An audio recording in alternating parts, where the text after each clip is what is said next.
So hello বন্ধুরা, আমি একটা আগে ভিডিও ছাড়ছিলাম। তোমরা অনেক কমেন্ট করছো যে এই জায়গাটা কোথায়। তো চলো আজকে তারই একটা রিপ্লাই ভিডিও নিয়ে চলে আসলাম। এই জায়গাটা হচ্ছে, তোমরা যদি হলদিবাড়ি থেকে আসো তাহলে ভালোগঞ্জ মোড়টা পার করে কিছু দূর গেলেই এই ক্যাফেটা পড়বে। আর যদি মানিকগঞ্জ থেকে আসো তাহলে মানিকগঞ্জ পার করে গৌরাচন্ডী পার করে কিছু দূর গেলেই এই ক্যাফেটা পড়বে। সো আমি তো এইখানে মানে জানি না যে এইটা হয়েছে নতুন।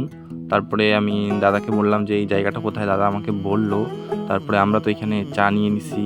মানে বিকালের ওয়েদারে এরকম মাটির ভাঁড়ে চা যা সেরা লাগবে, তোমাদের সেরা। আমার তো অনেক ভালো লাগছে।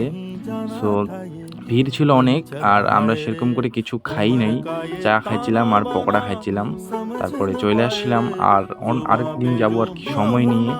মানে এতটাই ভিড় হয় এখানে, তোমরা যদি কেউ যাইতে চাও তাহলে তাড়াতাড়ি যাবা। আমার তো খুবই ভালো লাগছে। তোমাদের কেমন লাগবে অবশ্যই গিয়ে কমেন্টে জানাবা। তো চলো টাটা।